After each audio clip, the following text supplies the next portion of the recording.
Hello everyone. आज genetic engineering में ही हमारा एक टॉपिक है क्लोनिंग।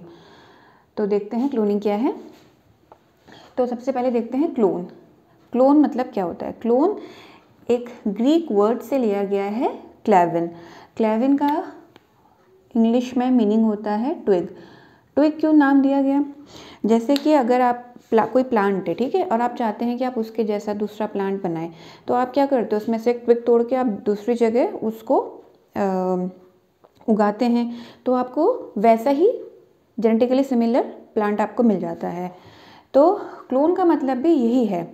क्या है क्लोन का मतलब, अगर डेफिनेशन देखें, number of identical molecules, cells और organism all derived from a common ancestor और पेरेंट। यानी ऐसे नंबर, क्लोन कितने भी हो सकते हैं, ठीक है, तो वो सारे नंबर जो कि आइडेंटिकल हों, आइडेंटिकल से यहाँ मतलब है जेनेटिकली आइडेंटिकल, वो मॉलिक्यूल्स भी हो सकते हैं, यानी ऐसे कुछ n नंबर ऑफ मॉलिक्यूल्स हो सकते हैं जो कि एक जैसे हों। मॉलिक्यूल में जैसे कि डीएनए हो सकता है, ठीक है, ऐसा डीएनए जो एक जैसा हो, ऐसे डीएनए जो एक जैसे हो, या फिर सेल्स, वो सेल्स भी हो सकते हैं, यानी n नंबर ऑफ सेल्स हो सकते हैं जो कि जेनेटिकली सिमिलर हों, या फिर ऑर्गेनिज्म हो सकते हैं, यानी ऐसे ऑर्गेनिज्म जो जेनेटिकली सिमिलर हों। तो सबसे छोटा चीज़ क्या होगी, मॉलिक्यूल। मॉलिक्यूल हो सकते हैं, सेल हो सकते हैं और ऑर्गेनिज्म हो सकते हैं। तो ऐसे जितने भी आइडेंटिकल मॉलिक्यूल्स होंगे, सेल्स होंगे या एनिमल्स होंगे जो कि आइडेंटिकल होंगे, ठीक है। और दूसरी बात क्या है कि जब वो आइडेंटिकल होंगे तो definitely they will be derived from a common ancestor या पेरेंट, यानी वो किसी एक पेरेंट से या जो उनका एंसेस्टर रहा होगा जिससे वो लिए गए हैं, उससे वो डिराइव होंगे। तो ये हुआ क्लोन। अब क्लोनिंग क्या हो गया, जब क्लोन है तो क्लोनिंग क्या हो गई, प्रोसेस हो गई। तो ये ऐसी प्रोसेस है जिससे कि आप आइडेंटिकल जीन्स बना सकते हैं। क्या बना सकते हैं, आइडेंटिकल जीन्स बना सकते हैं, या फिर आप कह सकते हो जेनेटिकली सिमिलर सेल्स बना सकते हैं। ऐसे सेल्स जो जेनेटिकली सिमिलर है, यही चीज़ है जो क्लोन में है, वही चीज़ है, बस ये क्या है, क्लोनिंग की वजह की प्रोसेस हो जाएगी। या ऐसा प्रोसेस हो सकता है जिसमें आप आइडेंटिकल ऑर्गेनिज्म बनाएं या जेनेटिकली सिमिलर ऑर्गेनिज्म बनाएं, ठीक है, जो कि of course again common ancestor या पेरेंट से उनको डिराइव किया होगा। अब एक चीज़ है यहाँ पर मैंने लिख रखा है एसेक्सुअल मीन्स। तो जब हमने जेनेटिक्स स्टार्ट करी थी तो उसमें भी मैंने आपको बताया था कि जो एसेक्सुअल मीन्स से ऑर्गेनिज्म बनेंगे वो क्लोन कहे जाते हैं। क्यों, क्योंकि उसमें ना तो गैमेट्स का ऐसा कोई बनना होता है या ना ही उनका फ्यूजन होता है, और जब फ्यूजन नहीं होगा तो डेफिनेटली जो क्रॉसिंग ओवर और जो वो सब प्रोसेस होती है जिसमें कि जीन्स का रिकॉम्बिनेशन होता है वो नहीं होगा। जब जीन्स का रिकॉम्बिनेशन नहीं होगा तो जो जीनोम जैसा है वैसा ही अपने प्रोजेनी में जाता है। तो क्लोनिंग में आप देखेंगे कि जो हमारा टाइप ऑफ रिप्रोडक्शन है वो कैसा रहता है, एसेक्सुअल, ठीक है। तो एसेक्सुअल मीन्स, अब नेचर में आप देखते हैं कि जो बैक्टीरिया है या जो प्रोटिस्ट है, नेचुरली वो एसेक्सुअली वो अपने आप को, उनका रिप्रोडक्शन होता है कैसे, फिजन से, बाइनरी फिजन से, या अलग अलग टाइप के जो एसेक्सुअल मीन्स के रिप्रोडक्शन होते हैं उनसे वो बैक्टीरिया और प्रोटिस्ट नेचर में अपनी क्लोनिंग करते हैं, ठीक है।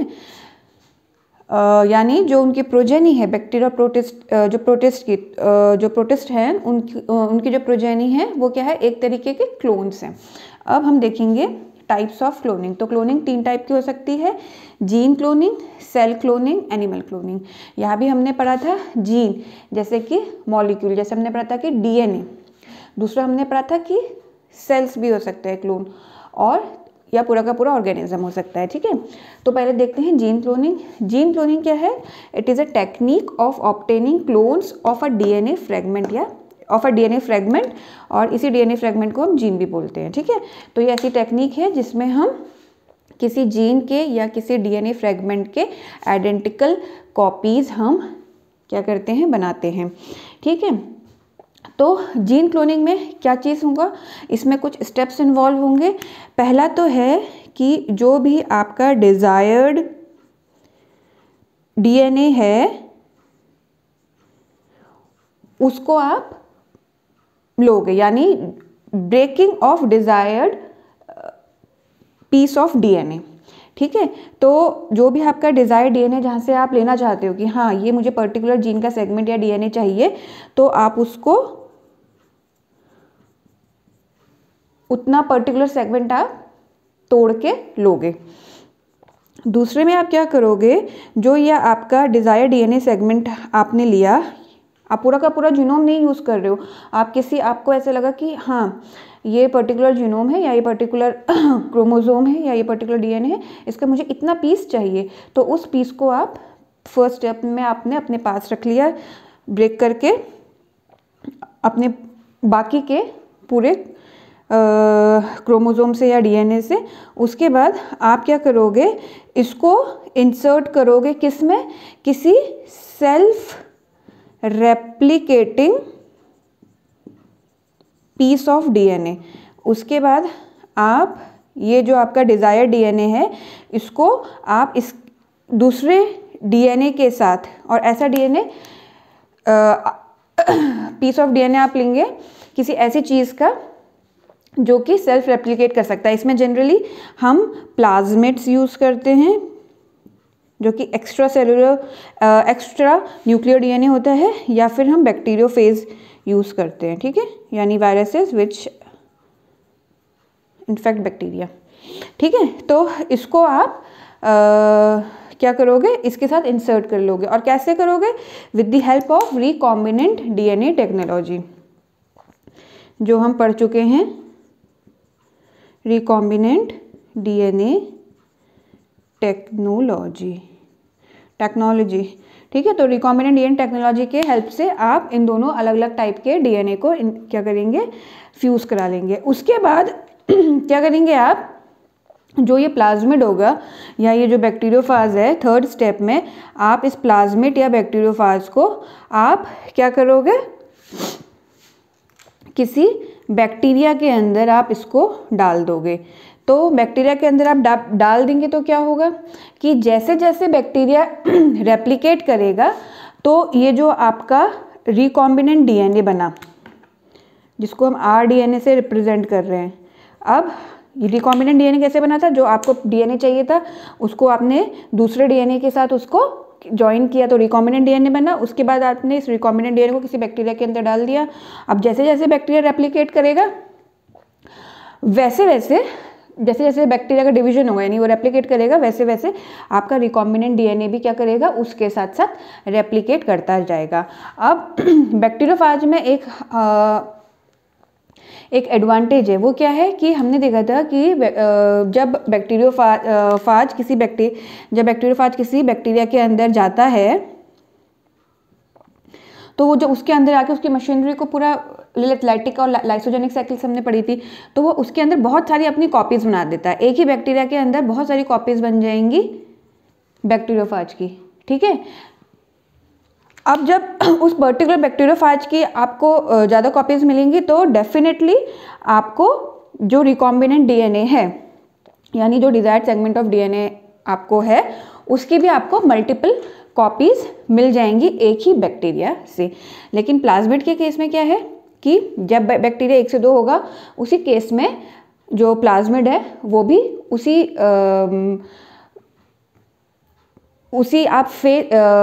पेज से वो भी क्या करेगा, रेप्लिकेट करेगा। यानी जब बैक्टीरिया 1 से 2 होगा, तो जो प्लाज्मिड है जिसमें आपने रिकॉम्बिनेंट डीएनए डाला हुआ है, वो भी 1 से 2 ही हो पाएगा।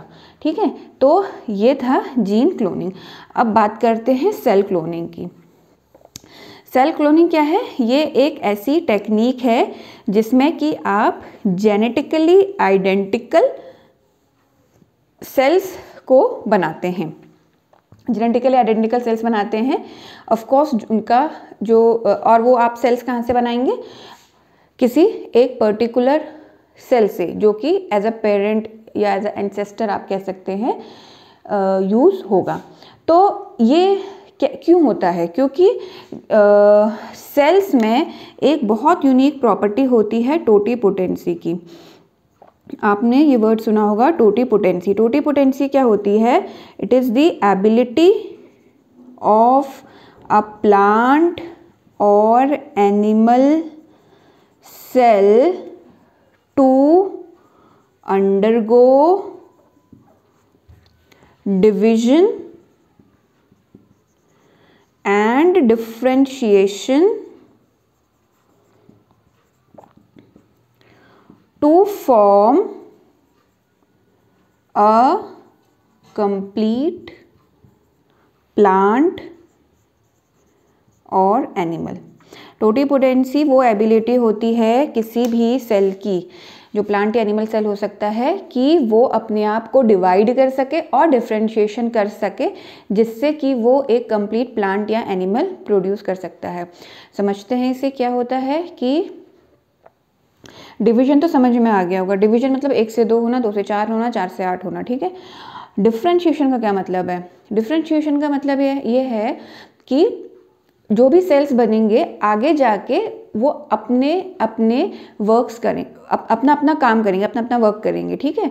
यानी वो अलग अलग प्रॉपर्टीज़ ले लेंगे। जैसे सिंपल लैंग्वेज में आपको मैं समझाऊं कि ये ज़ाइगोट है। ज़ाइगोट क्या होता है? एक सेल होता है जिससे कि पूरा का पूरा कोई भी ऑर्गेनिज्म, से फॉर ह्यूमन, बनता है, ठीक है। ज़ाइगोट वो पहला सेल होता है जो कि डिप्लॉयड होता है और आगे जाके वो पूरा का पूरा ऑर्गेनिज्म बनाता है। जैसे कि ह्यूमन की बात करें तो फीमेल गैमेट मेल गैमेट मिला, ज़ाइगोट बना। अब वो ज़ाइगोट डिवाइड करता है, डिवाइड करता है, डिवाइड करता है और पूरा का पूरा एक baby at the end of gestation period हमको मिल जाता है। अब आप देख रहे हैं कि वो एक पर्टिकुलर सेल था, तो उसने उसी सेल का जब डिवीजन हुआ और फिर जब उन सेल्स का डिवीजन हुआ, जब वो बहुत सारे सेल्स बनेंगे, तो हर ग्रुप ऑफ सेल्स ने अपना अपना काम किया। यानी कोई डाइजेस्टिव सिस्टम बना रहा है, कोई नर्वस सिस्टम के लिए अपने आप को प्रिपेयर कर रहा है, कोई मस्कुलर सिस्टम। तो वो सेल्स क्या कर रहे हैं? अपने वर्क को अपने अपना वर्क करेंगे आगे जाके। इसी चीज़ को डिफ्रेंशिएशन कहते हैं सिंपल लैंग्वेज में, ठीक है। लेकिन क्या होता है कि जब अभी क्या हमारा हम अपना कोई भी सेल लेके, सपोज हमने कोई सेल लिया, सपोज हमने मस्कुलर सिस्टम से कोई भी सेल लिया, मसल सेल लिया, ठीक है। तो क्या वो मसल सेल का अगर हम डिवीजन करें तो डिवीजन तो हो जाएगा, लेकिन क्या वो मसल सेल उस मसल सेल से क्या हम डाइजेस्टिव सिस्टम या स्टमक बना सकते हैं या कोई दूसरा और ऑर्गन के लिए या कैसे के फंक्शन के लिए हम उसको प्रिपेयर कर सकते हैं? नहीं, क्योंकि अब वो उस स्टेज में आ जाते हैं जहाँ से वो सिर्फ अपना ही काम करेंगे और वो दूसरे फंक्शन नहीं कर पाएंगे, ठीक है। तो इसी ये जो प्रॉपर्टी है टोटीपोटेंसी की, इसको क्या है, इसी की वजह से हम सेल क्लोनिंग कर पाते हैं। तो यानी प्लांट्स में अगर हम देखते हैं तो virtually most of the cells उसके टोटीपोटेंट होते हैं। यानी अगर आप प्लांट का कोई सेल लें और उसको ग्रो करें किसी कल्चर में, तो मोस्ट ऑफ द टाइम क्या होगा कि उससे रूट भी बन जाएगी, शूट भी बन जाएगी और लीव्स भी बन जाएंगी, सब कुछ बन जाएगा।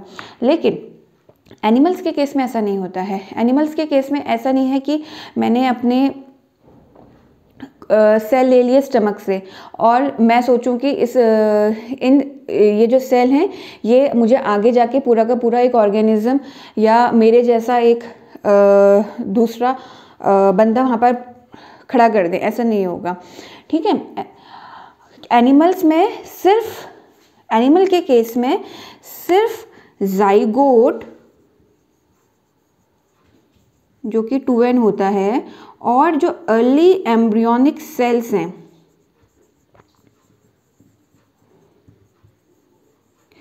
वो ही टोटीपोटेंसी दिखाते हैं। यानी जब आप अर्ली एम्ब्रियोनिक सेल्स लेंगे तो वो अगर आप उनका कल्चर करेंगे तो वो अगर सब मीडियम सही रहा और इन विट्रो आप उनका कल्चर कर पाएँ तो वो आपको दे सकते हैं पूरा का पूरा ऑर्गेनिज्म, ठीक है।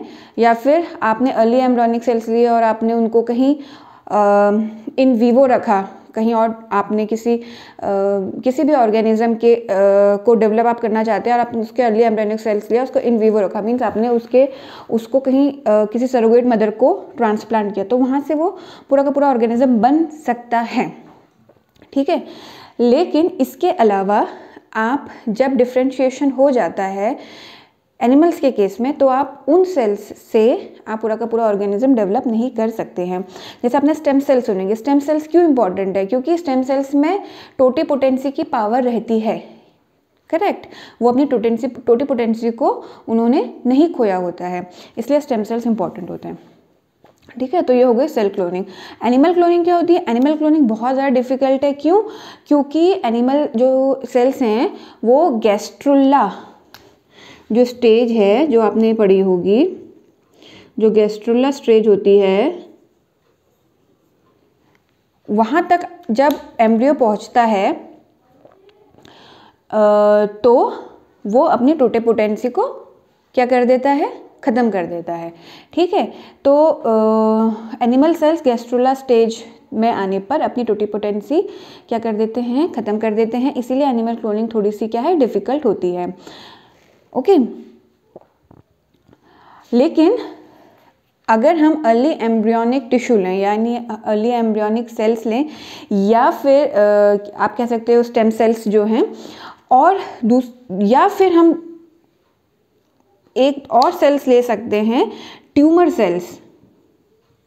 ट्यूमर सेल्स क्या होते हैं? कुछ जो ट्यूमर सेल्स होते हैं, अगर हम उनको स्पेशल न्यूट्रिएंट में हम उनको कल्चर करें तो हम एनिमल क्लोनिंग कर सकते हैं, ठीक है। ट्यूमर सेल्स क्या होते हैं? जो कि अनकंट्रोल्ड सेल डिवीजन करते हैं।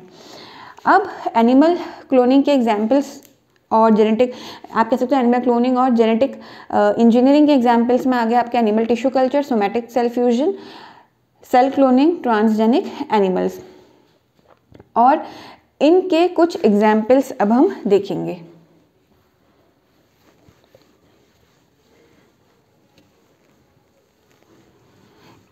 इसमें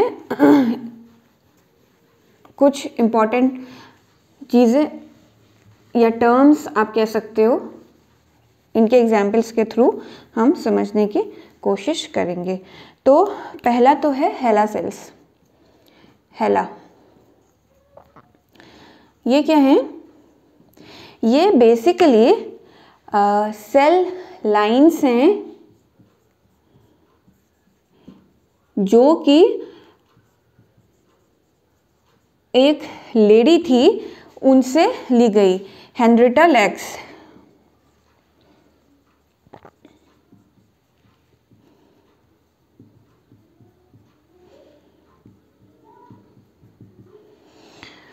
ठीक है, तो ये ऐसी सेल लाइन्स हैं जो कि लेडी हेनरिटा लैक्स के ट्यूमर से बनी है। एक्चुअली ये लेडी था, उनको कैंसर हो गया था, तो उनके कैंसरस टिश्यू को अभी तक जो है सेल कल्चर में हम उनको ग्रो किया गया और अभी तक वो हैं। तो एक तरीके से ये इमॉर्टल हो गए हैं, क्योंकि कोई भी इंसान मर जाता है तो उसके साथ अगर हम उसको ऑफकोर्स हम उसको जब जला देते हैं या बरी करते हैं तो उसके साथ उसके पूरा का पूरा बॉडी सेल्स, उसके सारे body cells of course destroy हो जाएंगे।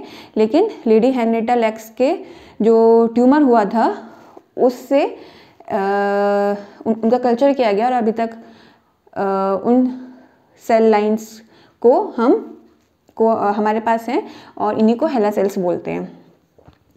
दूसरा है सेल कल्चर। सेल कल्चर क्या होता है कि सेल कल्चर हमें हेल्प करता है क्या करने के लिए? टू प्रोड्यूस वैक्सीन्स,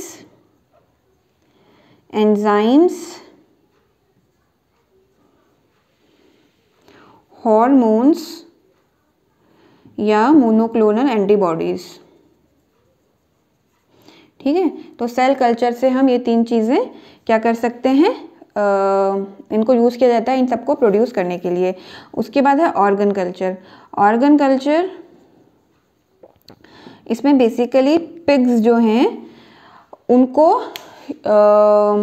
उनके ऊपर एक्सपेरिमेंट किया जा रहा है, और क्योंकि जो पिग्स के जो ऑर्गन्स का जो साइज़ है वो ऑलमोस्ट ह्यूमन के ऑर्गन का साइज़ है, तो इस तरीके की कोशिश की जा रही है कि हम पिग्स में ऑर्गन्स को, ह्यूमन जो उसके ऑर्गन्स हैं, अगर हम उसको यूज़ कर सकें और उनको हार्वेस्ट करके हम ह्यूमंस में ट्रांसप्लांट कर सकें। क्योंकि ये थोड़ा डिफ़िकल्ट है, क्योंकि इसके लिए बहुत ज़रूरी है कि ट्रांसप्लांटेशन अगर हम करें ह्यूमन के अंदर तो वो ह्यूमन बॉडी से रिजेक्ट ना करे, ठीक है। और चौथा है हाइब्रिडोमा। इसको थोड़ा सा हम डिटेल में देखेंगे। हाइब्रिडोमा, हाइब्रिडोमा क्या है?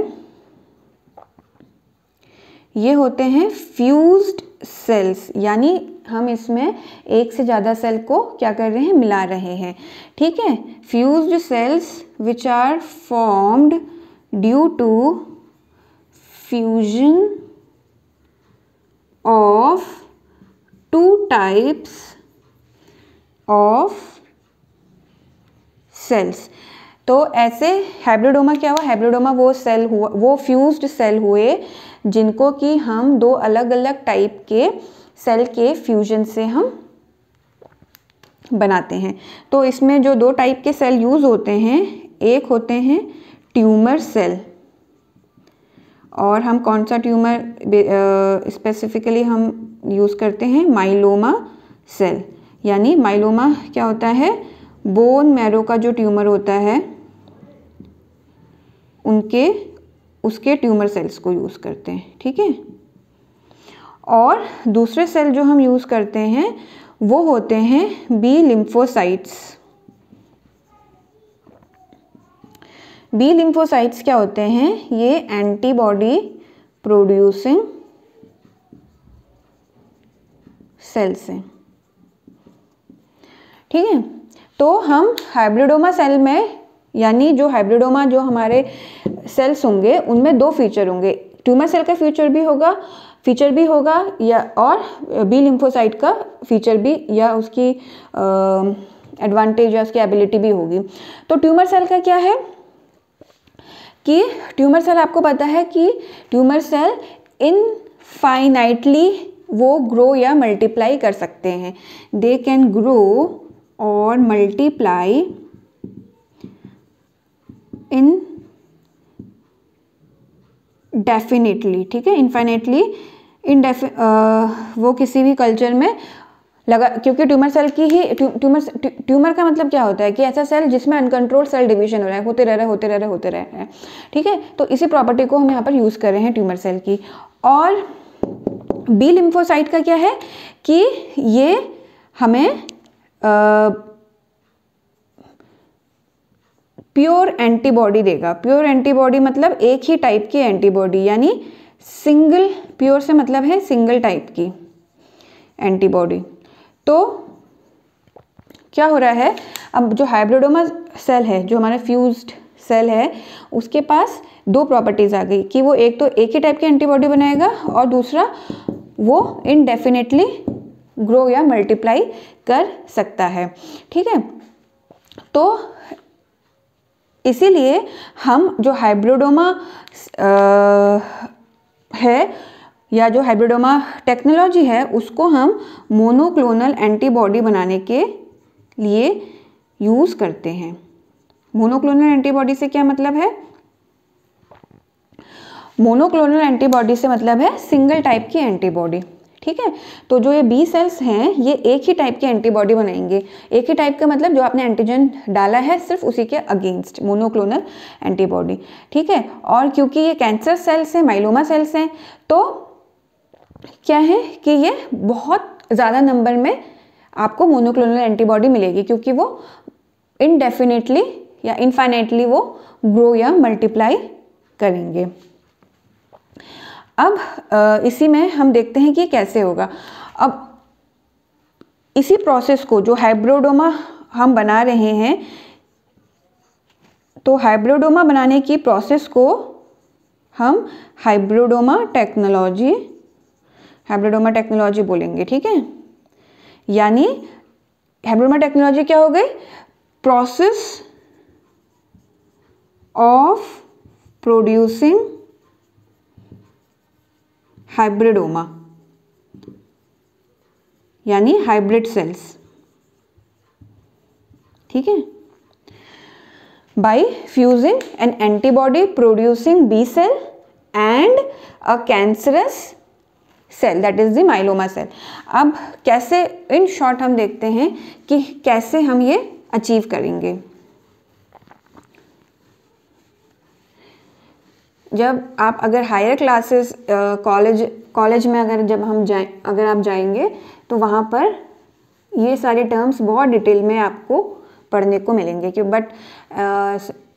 क्योंकि हम क्लास 12th के हिसाब से पढ़ रहे हैं तो हम बहुत शॉर्ट में पढ़ेंगे। तो क्या होता है कि एक हम चूहा लेते हैं, रैट लेते हैं, ठीक है, which is a lab animal. इसमें हम क्या करते हैं, कोई एंटीजन डालते हैं, ठीक है। और ये एंटीजन क्या है? ये एंटीजन वो एंटीजन है जिसके अगेंस्ट आपको मोनोक्लोनल एंटीबॉडी बनानी है, जिसके अगेंस्ट आपको मोनोक्लोनल बनानी है। सपोज आप चाहते हो कि एक्स, मेरे को एक्स एंटीबॉडी मैं चाहता हूँ कि बने, ठीक है। अगर मैं एक्स एंटीबॉडी चाहूँ और मैं चाहूँ कि सिर्फ मुझे एक्स ही एंटीबॉडी मिले, यानी मुझे एक्स मोनोक्लोनल एंटीबॉडी बनानी है, तो उस एंटीबॉडी को ट्रिगर करने वाला एंटीजन हमने रैट के अंदर डाल दिया, ठीक है। उसके बाद रैट इन्फेक्ट हो जाएगा, उसको जो भी ये एंटीजन से जो भी डिजीज़ होगी तो वो हो जाएगी, वो इन्फेक्ट हो जाएगा। उसके बाद क्या, जब इन्फेक्शन होता है चाहे कोई भी ऑर्गेनिज्म हो, तो उसकी बॉडी उसके अगेंस्ट एंटीबॉडी अपने आप बनाना शुरू कर देती है। तो रैट के अंदर जो बी सेल्स हैं वो एंटीबॉडी बनाना प्रोड्यूस कर देंगे, ठीक है। वो एंटीबॉडी बनाना प्रोड्यूस कर देंगे किसके अगेंस्ट? इस एंटीजन के अगेंस्ट, ठीक है। अब क्या होगा, जब ये बी सेल्स जो रैट के अंदर हैं वो एंटीबॉडी बनाना प्रोड्यूस करेंगे, तो हम इन बी सेल्स को इस रैट से आइसोलेट कर देंगे। We will isolate these B cells which are producing these antibodies.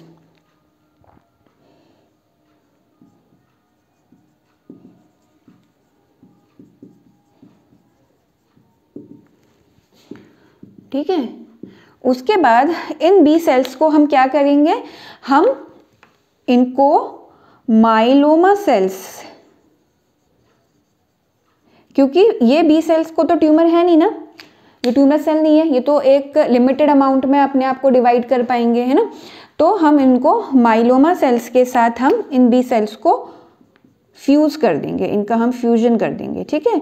तो बी सेल्स और माइलोमा सेल्स का फ्यूजन हुआ, यानी हमने कौन सी हाइब्रिडोमा टेक्नोलॉजी यहाँ पर हम यूज़ करेंगे। और फिर जो ये फ्यूज्ड सेल हो जाएंगे जिसमें कि बी सेल है यानी ऐसे सेल और माइलोमा सेल है, ठीक है, इसको हम एक सिलेक्टिव, तो हम इस फ्यूजन को एक सिलेक्टिव न्यूट्रिशनल मीडियम में डालेंगे। अब इस जो सिलेक्टिव न्यूट्रिशनल हमारा मीडियम है, इसमें क्या होगा कि जो फ्यूज्ड सेल हैं वो तो बच जाएंगे, यानी जो बी सेल्स और माइलोमा सेल्स फ्यूज़ हो गए हैं वो तो सरवाइव करेंगे, और बाकी जो फ्यूज़ नहीं हुए, कुछ बी सेल्स ऐसे होंगे जो माइलोमा सेल से फ्यूज़ नहीं कर पाए होंगे, यानी कुछ जो अलग माइलोमा सेल्स हैं और कुछ जो बी सेल्स हैं जो अलग अलग हैं, जो अनफ्यूज्ड रह गए वो मर जाएंगे। अनफ्यूज्ड सेल्स जो हैं वो क्या हो जाएंगे, मर जाएंगे, ठीक है। तो अब इस न्यूट्रिशनल मीडियम में हमें सिर्फ और सिर्फ हमारे पास फ्यूज्ड सेल ही हमको मिलेंगे, यानी जो हाइब्रिड सेल्स हैं, ठीक है, या हाइब्रिडोमा। अब हम इनको ऐसे कल्चर में ग्रो करेंगे किसी ऐसे मीडियम में ग्रो करें, इनका कल्चर हम करेंगे जहाँ पर ये रैपिडली ग्रो कर पाएँ। ठीक है, इनको हम बढ़िया बढ़िया न्यूट्रिएंट्स और ये सप्लाई करेंगे ताकि ये रैपिडली ग्रो कर सकें। ठीक है, उसके बाद हमको जब रैपिडली ग्रो करेंगे तो हमें ऑफ कोर्स हमको ऐसे फ्यूज्ड सेल की बहुत सारी नंबर्स मिल जाएंगे, लार्ज पॉपुलेशन हमको मिलेगी और बाद में उन सेल्स से हम क्या करेंगे, मोनोक्लोनल एंटीबॉडी को डिराइव या एक्सट्रैक्ट कर लेंगे। तो इस तरीके से हम बहुत सारी मोनोक्लोनल एंटीबॉडी प्रोड्यूस कर पाएंगे। तो यहाँ पे ख़त्म हुआ क्लोनिंग। अगर आपको आज का लेक्चर अच्छा लगा होगा, समझ आया होगा, तो प्लीज़ इसे लाइक शेयर एंड सब्सक्राइब करिएगा। Thank you.